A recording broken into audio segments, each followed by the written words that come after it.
O sea, creo que siempre existe esta ilusión de que un mapa es como una copia perfecta de la realidad capturada en papel. Claro, una expectativa de certeza absoluta. Exacto. Uno ve un plano estructural o, no sé, la topografía de una montaña y ves esa línea recta, esa curva impecable. Y la mente asume que la ingeniería ya, pues, domesticó al mundo físico. Sí, es una visión súper limpia y ordenada, ¿verdad? A la mente humana le da mucha paz pensar que algo tan caótico como la naturaleza se puede, empaquetar en coordenadas inamovibles. Blanco o negro. Ajá, medido o no medido. Pero luego, y de esto trata nuestro análisis a fondo de hoy, cuando revisas la historia real de cómo hemos registrado nuestro entorno, esa ilusión de perfección se rompe por completo. Totalmente. Y es un viaje fascinante. Es una locura, porque resulta que durante siglos construir la civilización dependió en gran medida de adivinar. O sea, trazábamos un punto aquí, otro punto allá, y básicamente nos inventábamos el terreno que había en el medio. Literalmente rellenando los huecos a ciegas. Exacto. Vamos a desempacar esto, porque hoy tenemos un material base increíble. Es una presentación técnica titulada Módulo I, Ontología de la medición analógica a la captura digital, producida por el ingeniero Abraham II López Rodríguez. Un material interesantísimo, por cierto. Y no es solo una lista de aparatos que miden distancias, es la historia de cómo pasamos de medir el lodo con cuerdas anudadas a clonar la realidad usando luz y algoritmos. Lo fascinante aquí, y creo que es lo que establece el tono de toda la charla, es esa palabra en el título: ontología. Ontología, que suena súper filosófico. Es que lo es. No es un término que los ingenieros usen a la ligera, pues. La ontología estudia la naturaleza del ser, de la realidad. Claro. Y el cambio que plantea el ingeniero López Rodríguez no es solo usar una regla más rápida. Es un cambio ontológico radical en cómo definimos el espacio físico. Pasamos del arte de medir a ciegas a la ciencia de gestionar una realidad espacial que es continua. Y para entender ese cambio tan masivo, el material nos lleva súper atrás, al año 1400 a.C. en Egipto. Y fíjate que no medían por curiosidad científica, era por pura supervivencia. Sí, las crecidas del río Nilo. Exacto. El agua llegaba y borraba sistemáticamente todas las marcas de las propiedades agrícolas. La realidad desaparecía bajo el agua. Un problema gravísimo para la economía de esa época. Totalmente. Así que la única forma de restablecer el orden era usar varas y cuerdas con nudos para volver a trazar esas líneas.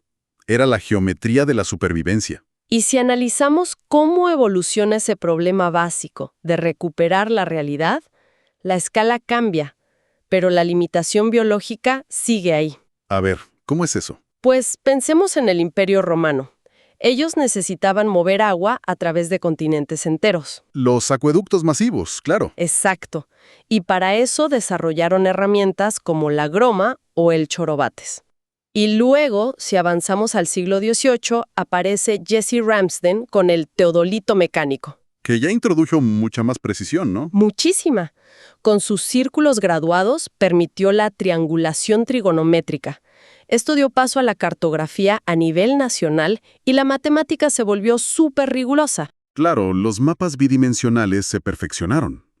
Pero aquí es donde el documento señala una falla enorme, un problema inherente a todas estas herramientas. El famoso paradigma del muestreo. Sí, y me encantó este concepto que menciona el texto, el embudo del operador.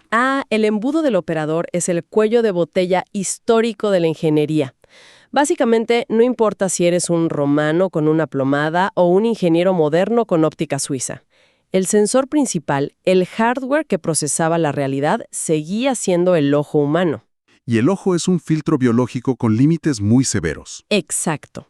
Para ponerlo en perspectiva, el material menciona que un equipo de topografía, en su máxima eficiencia, sudando todo el día al sol, podía capturar entre 500 y 1000 puntos aislados. 1000 puntos por día. Suena un montón de trabajo físico, pero para un valle entero estadísticamente no es nada. Es casi nulo. Hablamos de que más del 99.9% de la información del terreno quedaba fuera. ¡Wow! Es como intentar entender la trama de una película de 2 horas viendo, no sé, solo 5 fotogramas sueltos. Esa es una analogía perfecta. O sea, tienes la primera escena, 2 diálogos por ahí perdidos y los créditos. Todo el drama que pasa en el medio tienes que adivinarlo. Y el operador humano hacía exactamente eso. Miraba el paisaje y decidía, según su fatiga o criterio, qué puntos medir. Asumía que entre la cima de una loma y la base había una pendiente constante. Pero espera, esto significa que durante siglos nuestra infraestructura más vital, puentes, represas, se construyó sobre suposiciones donde alguien literalmente inventaba el terreno faltante en oficina. Es un sí rotundo. Y a esto el ingeniero López Rodríguez le llama la solución subjetiva. El topógrafo llevaba sus 1000 puntos y un delineante en la oficina trazaba curvas conectándolos. A esa interpolación ciega se le confiaba la realidad. Si no midieron una roca oculta o un hundimiento, simplemente no existía en el plano. Exacto. El resultado era un armazón vacío. Un armazón vacío. Qué miedo pensar en eso cuando cruzas un puente de concreto, la verdad. Da un poco de vértigo, sí. Pero era el límite de la época. Chocaron contra lo que se llama la pared de cristal. La pared de cristal. O sea, máxima precisión óptica, pero estancados en la velocidad de captura. Un punto a la vez. No había cómo ir más rápido, porque dependías del ojo humano. Claro. Entonces la tecnología intentó romper esa pared con la electrónica. Llegamos al distanciómetro electrónico, o EDM, y a la famosa estación total. Que unificaron la medición usando microondas y rayos infrarrojos. Sí, pero leyendo el análisis, hay algo que sigue fallando ahí. O sea, si el problema era el ojo humano, y en la estación total todavía hay un humano apuntando por un visor y apretando un botón, entonces el cuello de botiga biológico seguía existiendo, ¿no? Esa observación es clave. La estación total redujo el error a leer números y fue un puente a lo digital, pero el embudo del operador seguía ahí. Para un cambio ontológico real, tenían que sacar al ser humano de la ecuación. Y aquí llegamos a la ruptura total, la captura masiva de realidad. Pasamos de depender de la selección manual a dejar que la física óptica pura tome el control. Y el salto es cuántico. Pasamos de 1000 puntos por día a millones de puntos por segundo. Millones por segundo. O sea, ya no estamos lanzando un dardo para ver dónde cae. Es como encender una linterna gigante de fotones que inunda la superficie y te devuelve cada mínimo detalle. Se acabó eso de adivinar qué hay en el medio. Esto se pone muy interesante porque el material profundiza en 2 tecnologías, el LIDAR y la fotogrametría digital. A ver, desglosemos esto. ¿Cómo funciona realmente el láser del LIDAR? El LIDAR usa el tiempo de vuelo de la luz para materializar el espacio. Y usa 2 mecanismos. El primero es el DTOF, o tiempo de vuelo directo. Ajá. El escáner dispara pulsos de luz láser que duran nanosegundos. Ese pulso choca contra una pared, por ejemplo, y rebota al sensor. Y como la velocidad de la luz es constante, la máquina solo tiene que contar el tiempo que tardó en ir y volver, ¿no? Básicamente sí. Físicamente es distancia igual a velocidad por tiempo entre 2. Y hace este cálculo cientos de miles de veces por segundo. Pero me imagino que medir nanosegundos a distancias cortas es complicadísimo para un reloj. Totalmente. Por eso usan el segundo método, el ITOF, o diferencia de fase. En vez de disparar balas de luz, el escáner emite una onda continua. Cuando la onda rebota, hay un desfase con la onda original. Ah, ya entiendo. Midiendo esa diferencia de fase, logran una precisión milimétrica que el pulso directo no podría alcanzar a corta distancia. Es brillante. Ahora, hay otro problema que resuelve el LiDAR, que me pareció alucinante. La penetración. Uf, los ecos. Sí, porque el ojo humano no puede ver a través de la selva. Antes tenías que talar con un machete para ver el suelo. ¿Cómo pasa la luz a través de la vegetación? A través de múltiples ecos o retornos. Un rayo láser tiene cierto grosor. Cuando golpea la copa de un árbol, parte de la luz choca con una hoja y regresa. Ese es el primer retorno. Claro, la hoja bloquea un poco. Exacto.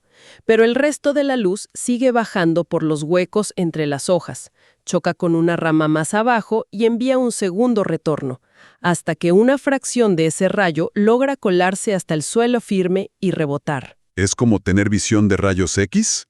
Filtra las hojas en la computadora y de repente ves la topografía desnuda. ¡Qué locura! Es una maravilla. Y bueno, luego está la fotogrametría digital, el famoso algoritmo SFM, que significa estructura a partir del movimiento.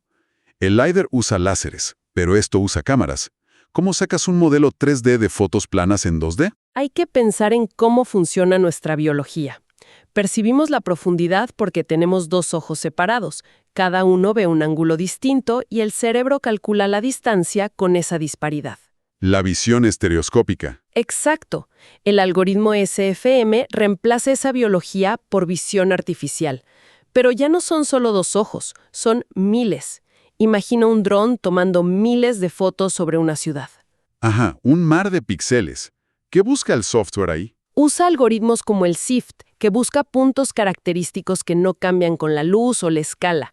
Digamos que hay una estatua. El dron tomó 500 fotos desde 500 ángulos. El algoritmo identifica la punta exacta de la nariz de esa estatua en cada foto. Reconoce ese mismo grupito de píxeles 500 veces. Exacto. Y luego usa una condición geométrica llamada colinealidad, el centro del lente de la cámara, el píxel en la foto y la punta real de la nariz deben estar en una sola línea. Y la computadora resuelve todas esas líneas al mismo tiempo. Sí, mediante un proceso matemático masivo llamado ajuste de haces.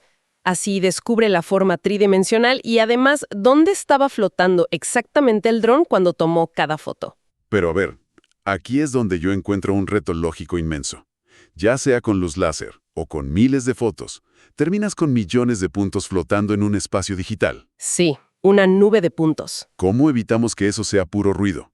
O sea, ¿cómo anclas esa nube de datos al mundo real absoluto si ya no hay postes físicos clavados en la Tierra? Esa es la pregunta del millón, porque si no puedes anclarlo, es solo un dibujo bonito, no sirve para ingeniería. Y la solución que plantean las fuentes es la georreferenciación directa. Que entiendo ya no depende de semanas de poner marcas en el suelo. Para nada. Todo ocurre en el aire usando dos sistemas. Primero, los satélites, redes GNSS, RTK o PPK. Estos receptores le dan al dron su posición exacta, X, Y, Z con precisión de centímetros. Pero un dron se mueve con el viento, los motores vibran, no es estático. Ese es el problema. Si el viento inclina el dron 2 grados justo cuando dispara el láser, el error en el suelo sería de metros. Un desastre total. Claro. Por eso, la posición no basta. Se necesita la postura exacta.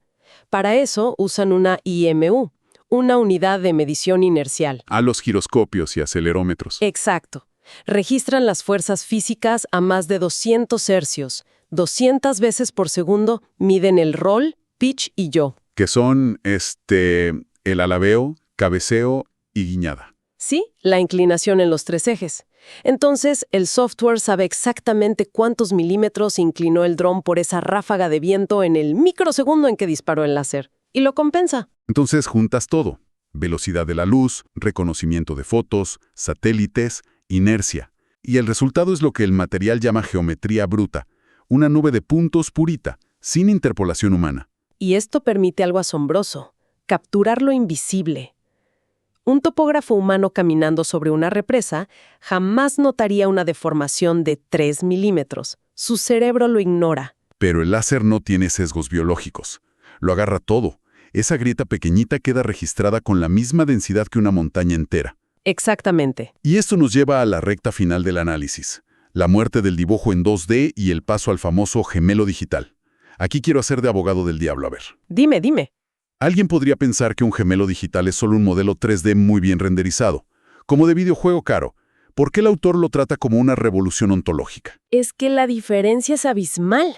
Un modelo 3D normal es geometría muerta. Lo dibujas, lo guardas en el servidor y fin. El gemelo digital, en cambio, es una réplica dinámica y semántica. Está en un bucle continuo con el mundo físico. O sea, el 3D es solo el cascarón. Exacto. A ese puente escaneado se le instalan sensores en el mundo real. Sensores IoT que miden temperatura, tensión de los cables, vibración por tráfico. Y esos datos alimentan el modelo 3D en tiempo real. Hay una frase increíble en el texto que dice: la infraestructura vive, respira y es monitoreada. Si pasa un camión gigante a las 3 de la mañana en el mundo real, el puente digital sufre la misma tensión matemática en el monitor de un ingeniero. Y eso elimina la incertidumbre. Ya no diseñas sobre planos viejos, cruzando los dedos para que el terreno no haya cambiado. Puedes predecir una falla estructural antes de que el concreto real se rompa, porque el gemelo digital experimentó la fatiga primero. Lo que nos lleva a la conclusión del ingeniero López Rodríguez sobre el nuevo rol profesional. O sea, si la máquina mide y el software dibuja, ¿qué le queda al ser humano? Es una evolución de identidad tremenda.